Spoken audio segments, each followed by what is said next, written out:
Hi guys, Brett here from Hearns Hobbies, and today I would like to take a look at something old. This is a Team Losi XX buggy. This is a vintage buggy, 1/10 scale buggy, and two-wheel drive, rear motor mount. This was released in 93, 94. Yeah, it was really successful at the 93 IFMA 1/10 World, top qualified. And it's actually what I started racing. Sorry, Team Losi was the brand I started racing. This is the first car that I really had great success with. Not this particular one. This one belongs to Aaron Defina. If you know vintage racing in Australia, you would have heard that name. So Defina has lent me his car, and I'm going to see if I can remember how we used to clean, service and repair a XX Losi. Okay. So this thing is racetrack clean, racetrack fresh, so it is a little bit grubby. Now before I carry out any service or repair works, let's have a look at the fundamentals of the car. So, it does have a XX Losi, like I said. This one here I believe is a CR model, so this is probably a 95-ish model car. It's got a few updates, the battery post being, the battery retainer being one of them. The shock towers are slightly different, and does have all graphite componentry. Now that was and different steering rack. I don't believe that the rack was on the first incarnation was white. They had different Ackerman positions on this one. This is a fully hopped up car, of course being a Defina special. And you'll notice a few things that we have on this car that we still don't have on the modern cars. So it's all plastic, and Losi was really quite a pioneer in this. Yeah, it was really good, injection molded, quite stiff for the time, as far as flex and everything. Obviously really lightweight. Yeah, so rear mount, and that refers to where the motor sits, obviously rearward of the axle, much like a Porsche or something, so rear mount. We used to have that back in the day, I suppose, for traction and drivability. Mid mounts didn't come in really until the age of shorties. There was a few variations to that rule, but predominantly it was when shorty lipos come about that we could have a short battery in there and move the motor forward. It does in fact have a really unique feature, this car, and that is the Losi Hydro Drive. And we'll have a look here. Let's get it zoomed. That's probably a little bit too close. But yeah, so this is it here, and it is sort of like a torque converter on a automatic transmission. So it does in fact have a slipper pad. You can see the yellow slipper pad in there, the spur gear, and the spur gear locks into the hydro drive. So it's like a damping unit for the slipper clutch action, which was very, very unique at that time, and on the really bumpy and low traction tracks of the time, was really fundamental in setting the Losi apart on track and off. And it was so successful, Losi actually did retrofit kits for other brands, particularly AE, and I believe AE also had great success and even won a world title with a Losi Hydro Drive fitted. But yeah, so rear mount, very conventional transmission, 3 gear, so we have a lay shaft, the idler gear, and the diff at the bottom. Ball diff arrangement, much similar to what we have now on the modern cars. Of course, it's not a 90s buggy without fluoro springs. That's really cool for Losi. Fluoro wheels, and yeah, I can see here Defina's hopped it up with, got some alloy components, titanium turnbuckles. They're probably from a manufacturer called Lunsford. Fortunately, they no longer exist. Yeah, so without further ado, let's get stuck into it, get this cleaned up, and start doing some service and repairs. So first thing I'm going to do is whip the wheels off.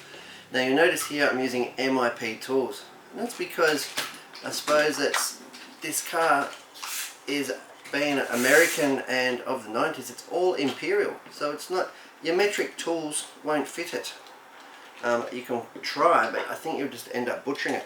They had different wheel nuts front and rear on the Losi. That was quite unique, and I think from memory it was the first buggy, I want to say, with inboard bearings in the front wheels. And by that I mean, before that the model before this, the Losi Pro SE, had bearings in the wheels that we would push out and pop into the new wheels. In here it's in the hub, and we still use that system to this day on modern buggies. Now, a little point that I'm doing here is actually just putting the nuts and screws back in situ, and that's for a couple reasons. First one, so I don't lose them, and second one, so I actually clean them as I go along. Sit them over to the side here. These tyres, what are they? They're Proline hole shots on the rear, and we've got a J Concept rib tyre on the front, which is classic buggy. It's what we used to run on the older tracks. It does have an open cell insert. Open cell means it's just a softer foam, and the carbine's so light. And this one's spec'd out with a 21.5, just out of respect to the longevity of it. I can actually see here that we've actually got some hexes on it. That's something worth noting. So the cars never actually came with hexes. They did have a pin arrangement, so, and a different offset wheel. So I can see here that Aaron has actually fitted like a modern wheel with a hex adapter on here, because they would have just had like a cross pin through the axle. The front was a hex, and that remains. But yeah, later on they all went to hexes as standard fitment. Next part I'm going to do is whip off the shocks, and you'll find me picking up 1, 2 or 3 tools at a time, because I'm not too familiar. Like I said, I haven't worked on one of these buggies realistically in about 30 years. So I started racing in late 1993, and by 1994 I in fact had myself one of these. These were the buggy to have back then. You were either in two camps. You either had a RC10 pretty much, or you had a Team Losi, and that's for the two-wheel drives. Four-wheel drives was dominated by Yokomo, which now make two-wheel drives as well, and another popular four-wheel drive chassis was a Laser, a Kyosho Laser ZXR in various incarnations. And of course, exceptions to that rule would be the Schumacher range. They were more of a niche product, so very similar retention to what we have with the top shock bush and everything. Again, just putting the nuts back on. Beautiful design. And one thing about this car at the time was actually quite robust, so it's really good. Back in the day, when I started racing, there was a 540 Silver Can class, which was a stepping stone to stock, which was a sealed can motor, but a 27-turn single with 24 degrees timing applied, and more of an open can sort of end bell, so you could change the brushes on them, as opposed to the sealed Silver Can where you couldn't really touch them at all. Oops. Not used to a car with a antenna stalk sticking out. Sit it upside down.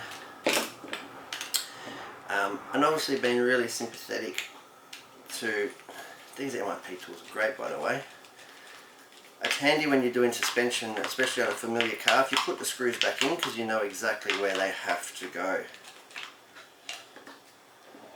I'm just being very cautious of the threads.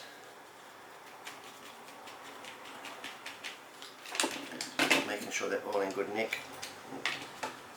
And the reason I get the shocks out now is just to ensure that we don't, in fact,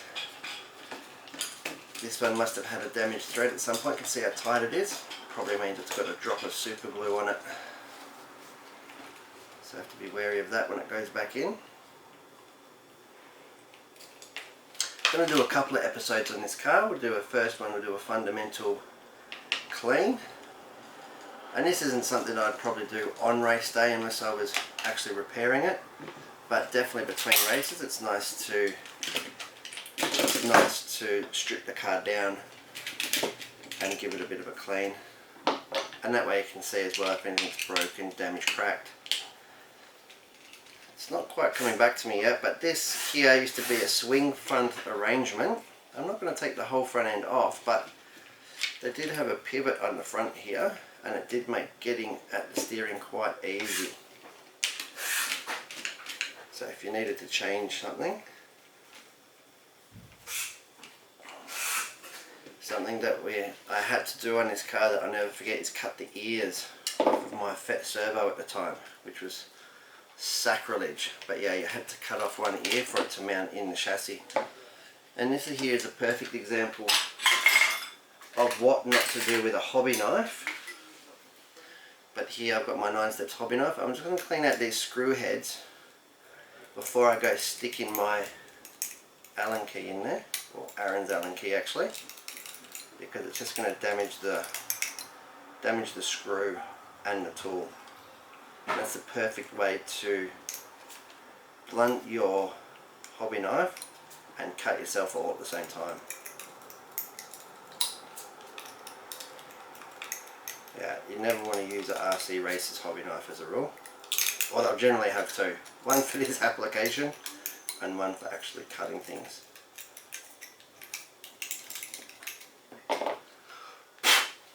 Here we go. What a beautiful design. So I'm just going to take the bumper bar off here. What have we got here? I can't even remember what these sizes are called. I want to say it's 1/16 of an inch. Is it written on it? No, it's not written on it.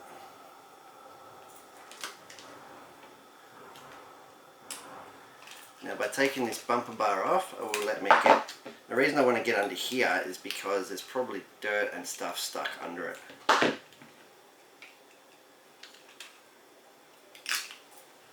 Like so. Get these screws out. Now like I said, you can see that it is dirty, but it's not putrid filthy, so it probably wasn't used in the wet, just a dry dusty track. See, I can see here that it's very well set up. I can see that Aaron has put in some factory lead weight in the front here to get more weight over the front end, give it a bit more steering. If anybody can set a Losi up, it is in fact Aaron. And you can see here how the front end now does sort of swing out of the way. Sort of something that would be familiar on an 8 scale buggy. And as they're getting older and race now, if you have a big enough accident with the older plastic, they do actually break at the hinge and the fingers. Not something I remember happening back in the day, but yeah, it was quite a brilliant design at the time. But it does open that whole area up that I can get in there and give it a good clean. I suppose the next area that I'll do, I won't take the transmission out right now, but I will in fact pop off the rear camber links to get in there so I can get in with the brush and clean all that out. Now I have got some soft jaw pliers to try and, which I can't get in there, get my pliers, little twisting motion. These balls are like new. Here we go. Fresh plastics. And that's something about this car, is it might in fact be 30 years old, but it definitely presents, believe it or not, like a new car. It hasn't done 30 years work. It's probably sat on the shelf for 29 years. So that has opened up the rear to let me get my brush and stuff in there. So where is my brush? Here we have a faithful cleaning brush. Just an old stiff paintbrush, really good for the job. Like I said, I don't like to introduce any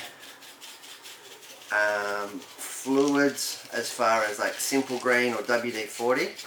Definitely wouldn't be using WD-40 on this car because all these beautiful screen printed parts here that say graphite and the Team Losi, they will actually all wipe off. And I know that from experience from 30 years ago.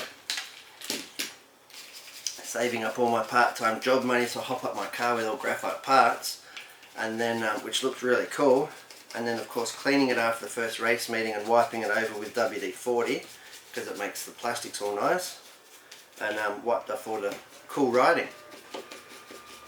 But yeah, so let's give it a wipe, and that allows me, like the rear end here, and I can feel if the drive shaft and the bearing is tight or collapsed.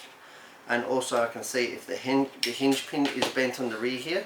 So a really simple way to check that Just trying to get some focus here, guys. Here we go. A really simple way to check that is see if we've got that float. So I've got that float there, so it's moving nice and smooth in the arm, and then I'll hold the hinge pin itself, and I've got a nice smooth movement there. If you do in fact have a bind in either of those points, there's a good chance that it's either full of dirt or it is in fact bent. So, and also moving it through its arc of movement, we'll be able to see if it's running out of alignment, and also lending itself to a bent hinge pin. And we can do that with the inner hinge pin as well. Just move it through its arc, make sure it's got not tight. We can see if it needs shimming or any fixing up by just that little bit of float. And you can see here how good condition the car is. It's got under 1/10 of a millimetre. You probably wouldn't even get 1/10 of a millimetre shim in there. You could probably get a thou in there, but for something like this you wouldn't really be concerned. The less sometimes you play with these things, the less damage that you can do to them. So just cleaning the out drive, cleaning the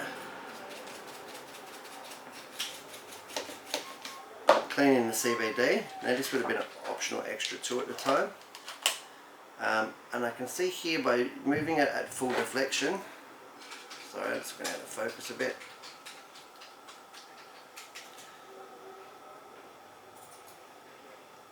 Moving it at full deflection, a massive angle, I can see if it is tight or if it is smooth compared to when it's running straight. And I can see here that it is in fact a little bit dry. Now it would be a good time to strip it apart and repair it. However, it's all been heat treated and everything, and I don't want to destroy Aaron's car. So what I'm actually going to do is clean it of all the dirt and debris. And the best way I find to do that is with a big ball of blue tack. I'm just looking for my blue tack, and here I have a small ball of blue tack, and that will be fit for purpose. So I'm just going to run it around here, push it in of the pivot point like so. You can see here the dirt that's coming out, not so blue anymore, and that's a really good little cleaning aid, just to ensure that we're not actually just going to be adding lubricant to something that is going to cause wear and tear, because dirt and oil will turn into somewhat of a valve grinding paste and just wear it out really quick. Dirt and oil together, yeah, just becomes a big mess that just wears all the parts. Hence why I don't like to spray WD-40 or simple green into hinge pins and stuff, because the moisture will stay there, attract dirt, and actually will grind away. Will rust up the hinge pin, not the WD-40 so much, but will grind away the plastics. Okay, now I just need a drop of oil. What I will use here is in fact a little bit of XTR lithium grease. And I've got my 9 steps gizmo here, and I am going to apply it just quite sparingly, just into the CV pivot.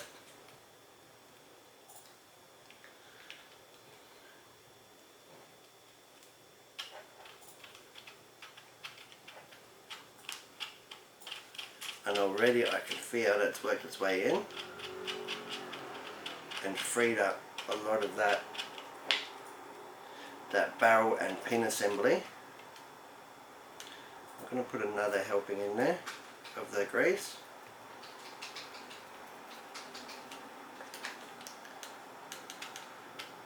And this is something that you can do with the CV in the car or out. And then it's as simple as, get this out of the way, get Man's favourite tea towel and clean up all my mess. Cleaning up any excess grease, because the grease would have worked itself in. Ensuring that it doesn't attract any muck or grease to the running operation of the CV. Like so. Beautiful. And that now is silky smooth, both at full flexion and also running nice and true. Beautiful. What I'm going to do here, and because it's likely to sit on the shelf for an awful long time before use, so I'm going to take the liberty of actually just applying a really small amount around the outdrive, and that's going to just protect the raw steel against any rust where the hardening might have come off. Like so. I'm going to pop this back on so I know that it's done, just by hand, like so. And that is one CB done. Of course we'll do that to the other side later.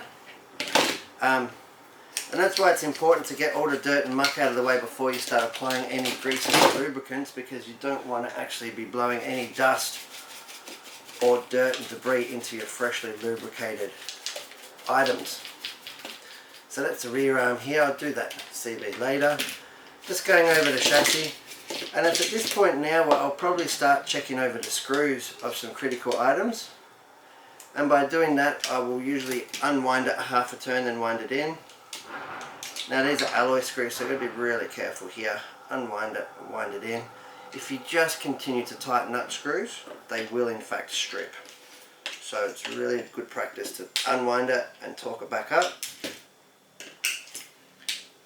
because if it's loose you'll feel it, and if it's over tight you'll just work your way into stripping and damaging the thread underneath the car.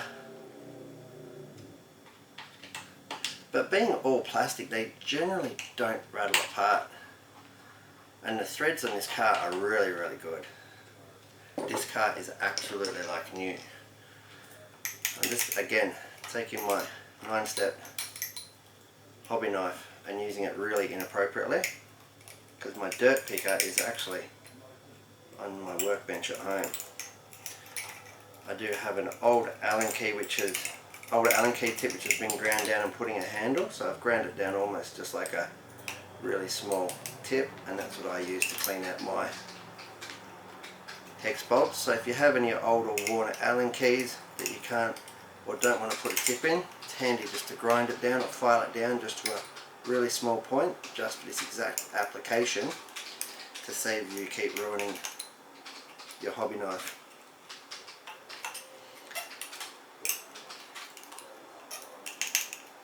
Beautiful. Get that out of the way. And I've just done that so I can in fact check the screws. Again, picking up the wrong tool. That one's so tight I can't even back it off. Nice threads there. Aaron's obviously been a bit, doesn't want these ones to come apart, but they're also not loose, which is nice.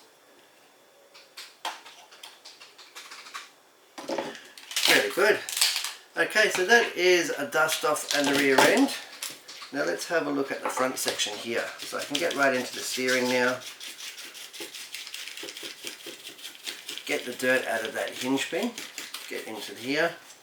Something that you don't see on cars anymore is actually these little foam cups. Where are they?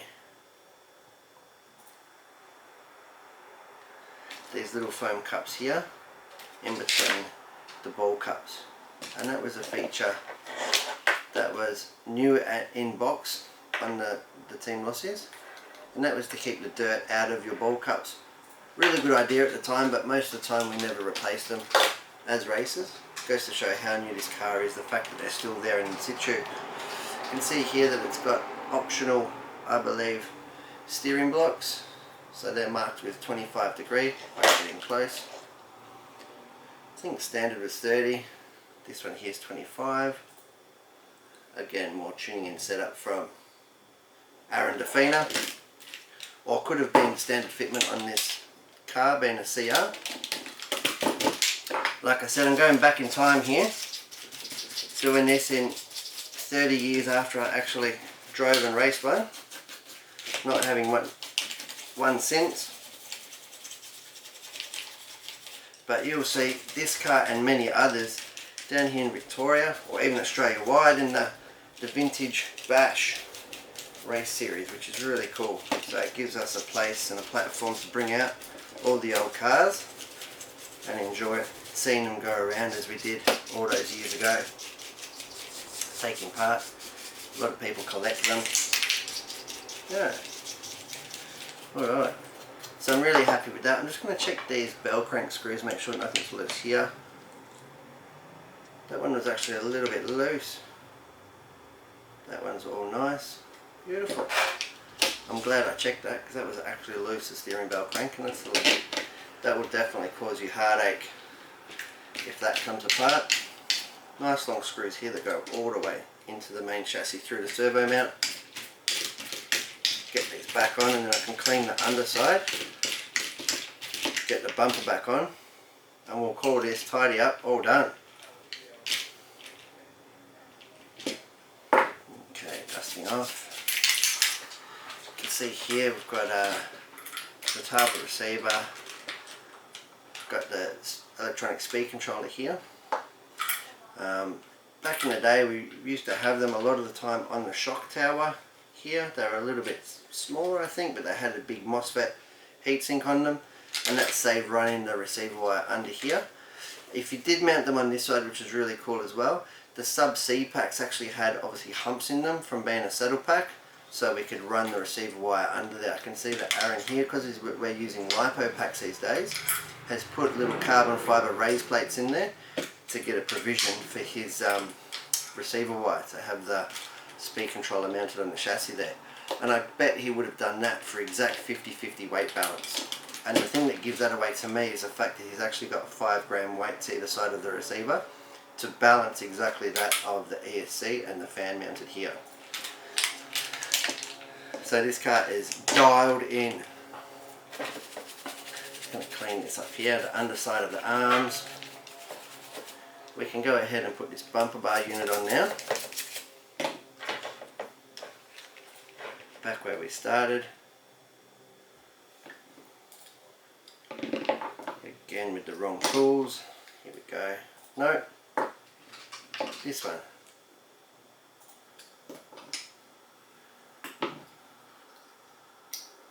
Bit like a USB, it's like a 3-sided tool. Here we go. Get these 4 screws back on, and it was absolutely a brilliant design, that swinging front end, that hinged front end, and this little modular arrangement. You can see at the back here while I'm doing that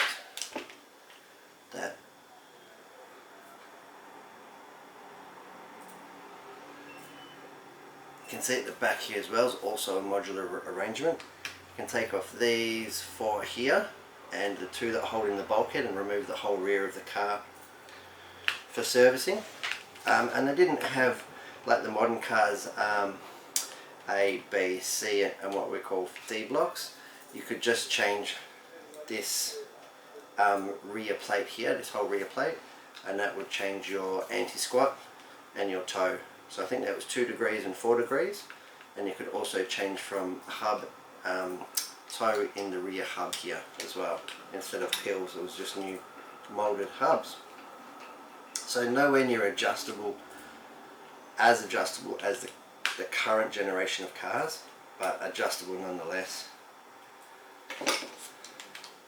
Cleaning it off. And again, while I'm under here, I'm actually going to just have a look at the hinge pins, making sure there's nothing binding, making sure all the E-clips are on. These little E-clips are a pain, and I'm really glad that the modern cars have gone away from that. Most of them are a screw and bolt arrangement, or in fact they're retained by a little grub screw. You can see here, just trying to get the camera focused. Struggling here.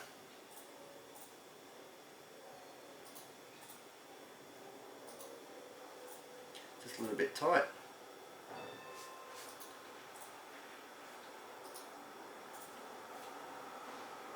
Here we go.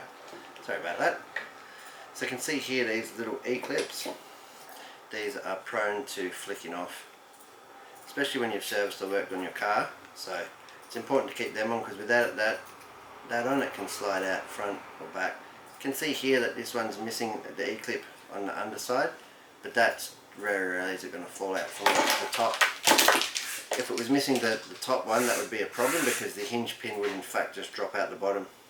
So you can see why in this day and age that we either use nut and bolt style arrangements or retaining grub screws in the hinge pin itself, making it stronger and more serviceable. Okay, so that is a quick clean off and dust and a retighten of what is effectively a 30-year-old Losi XX. And that will be episode 1. Stick around and watch me rebuild the shocks as I try and remember how to rebuild upside down cartridge shocks. Yeah, I'm Brett from Hearns, and thanks for watching me clean up and service our old Team Losi XX.